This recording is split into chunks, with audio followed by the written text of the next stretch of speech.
Hello students. चलो आज देखते हैं फ्रिक्शन पर कुछ और क्वेश्चंस हैं। आज का फर्स्ट क्वेश्चन देखो, how much force needed to get the block just started. यहाँ पर एक ब्लॉक रखा हुआ है और फोर्स वर्टिकल डायरेक्शन से थीटा एंगल पर लग रहा है, यानी पुशिंग फोर्स है, पुश हो रहा है। ठीक, तो क्वेश्चन कहता है कि how much force needed to get the block just started, यानी फोर्स का वैल्यू कितना अप्लाई होना चाहिए ताकि जस्ट स्टार्टिंग पोजीशन में हो। तो उसके लिए यहाँ पर हम फोर्स के कंपोनेंट्स को दिखाए हैं। देखो, जैसे फोर्स इस डायरेक्शन में वर्क कर रहा है, तो फोर्स इस डायरेक्शन में जब वर्क कर रहा है तो यहाँ एंगल थीटा है, राइट। तो ये एंगल थीटा है तो यह भी थीटा होगा। तो एफ का इस डायरेक्शन में, जिस डायरेक्शन में वेट वर्क कर रहा है, वेट कार्य कर रहा है, इस डायरेक्शन में इसका कंपोनेंट हो जाएगा एफ कॉस थीटा, और इस डायरेक्शन में जो कंपोनेंट होगा एफ साइन थीटा। तो यहां पर देखो, हॉरिजॉन्टल इक्विलिब्रियम में जहां पर भी केस आता है जस्ट स्लाइड होने वाला है ब्लॉक, तो उस केस में अपोजिट से फोर्सेस होते हैं must be equal. Opposite directions में जो फोर्स काम करते हैं उनको इक्वल करना पड़ता है। कब? जब जस्ट स्लाइड की पोजीशन में होता है तब। तो देखो, एफ साइन थीटा इधर फ्रिक्शन है, तो friction, static friction mu N के इक्वल हो गया। तो F sine theta is equal to कितना हो गया? म्यू एन हो गया। फिर अब यहां देखो, वर्टिकल इक्विलिब्रियम केस में डाउनवर्ड में है F cos theta and mg है, तो एफ कॉस थीटा प्लस हो गया mg, और अपवर्ड में है नॉर्मल रिएक्शन फोर्स n। अब क्या करना है, F sine theta is equal to mu N है, यहां पर n है, तो n का वैल्यू यहां से लेकर यहां पुट कर देना है।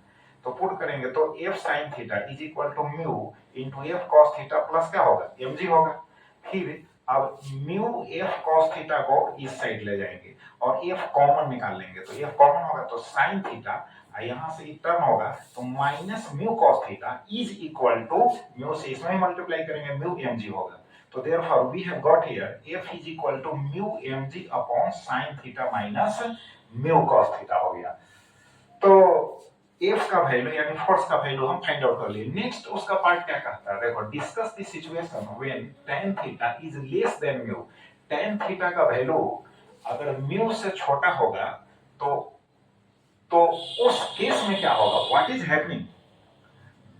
तो देखो, यहां एक सिचुएशन हम पहले भी डिस्कस कर चुके हैं कि अगर किसी बॉडी को अगर हम पुश करते हैं, जैसे यहां पर पुश किया जा रहा है या पुल किया जाता है, जिस तरह से पुश किया जा रहा है उसी तरह से फिर वर्टिकल से किसी एंगल पर पुल किया जा रहा हो, तो उसके लिए स्पेशल फॉर्मूला याद रखना, tan theta is equal to mu. जब tan थीटा म्यू के इक्वल होगा तो ब्लॉक जो होगा जस्ट स्लाइडिंग के केस में होगा। बात समझ गए? लेकिन यहाँ क्वेश्चन क्या कर रहा है कि tan थीटा का वैल्यू म्यू से लेस होगा, तो tan थीटा जब म्यू से लेस होगा तो यहाँ जो sin theta minus mu cos theta है उसका वैल्यू जीरो से लेस होगा। इसका मतलब फोर्स जो हो जाएगा यह निगेटिव हो जाएगा। तो हम कितना भी लार्जर फोर्स से इसको पुश करेंगे यह स्लाइड आगे की ओर नहीं करेगा। कितना भी लार्जर फोर्स हो, कितना भी बड़ा फोर्स होगा, अगर उसे पुश करते हैं तो यह बिल्कुल भी स्लाइड नहीं करेगा। ऐसे भी समझ लो, ये थीटा का वैल्यू अगर हम रिड्यूस करते हैं तो किसी भी ब्लॉक को अगर वर्टिकली हम ऊपर से फोर्स लगाते हैं तो फॉरवर्ड डायरेक्शन में स्लाइड तो करेगा नहीं। तो ये स्पष्ट हो गया यहाँ पर कि कितना भी लार्ज हम फोर्स लगाएंगे तो यह स्लाइड नहीं करेगा। कब? जब tan थीटा का वैल्यू म्यू से लेस होगा तब। नेक्स्ट क्वेश्चन देखो, यहाँ पर देखो कॉम्प्लेक्स क्वेश्चन है यार। यहाँ पर एक आदमी है, ठीक है, यहाँ पुली से एक डोरी जो है, स्टिंग जो है पास कर रहा है, यहाँ भी पुली लगा हुआ है, यहाँ भी पुली लगा हुआ है, राइट। और देखो, ये रस्सी जो है, डोरी जो है जिसको आदमी पकड़े हुए है, वह डोरी यहाँ से पुली से होकर, इस पुली से होकर, इस पुली से होकर और इस ब्लॉक से जुड़ा हुआ है। ब्लॉक जो है फ्लोर पर है, रफ सरफेस है, जो फ्लोर है रफ हॉरिजॉन्टल सरफेस है, यहाँ पर फ्रिक्शन है ना वर्क करेगा। कब? जब स्लाइड करने की कोशिश यह ब्लॉक करेगा तब। तो देखो, अब इस केस में क्वेश्चन क्या पूछता है, find the maximum force that the man exert on the rope so that the block does not slip on the floor। यानी यह खींचेगा, आदमी जो है रस्सी को डोरी को नीचे की ओर खींचेगा। तो क्वेश्चन कहता है कितना मैक्सिमम फोर्स अप्लाई कर सके, बात समझ गए, कितना मैक्सिमम फोर्स अप्लाई कर सके कि ब्लॉक जो है इस फ्लोर पर स्लिप नहीं करे। तो चलो इसके लिए क्या करना है, इस आदमी के लिए फ्री बॉडी डायग्राम अलग हमको बनाना पड़ेगा। तो आदमी का देखो फ्री बॉडी डायग्राम है यहाँ। अब आदमी जो है अपना वेट इस है ना ब्लॉक पर डाल रहा है, राइट। इस पर जो नॉर्मल रिएक्शन हो गया एन, चूंकि ये खींच रहा है रस्सी को तो फिर टेंशन उसमें क्रिएट होगा कि नहीं। तो टेंशन हो गया डोरी में, टी हो गया टेंशन, और यहाँ सॉरी यहाँ पर हो गया नॉर्मल रिएक्शन फोर्स हो गया एन, जो ब्लॉक आदमी पर अप्लाई कर रहा है। तो देखो अब वर्टिकल इक्विलिब्रियम में क्या होगा, normal reaction force plus tension is equal to इसका वेट होगा। तो normal reaction plus tension is equal to mg होगा। m जो है आदमी का मास है।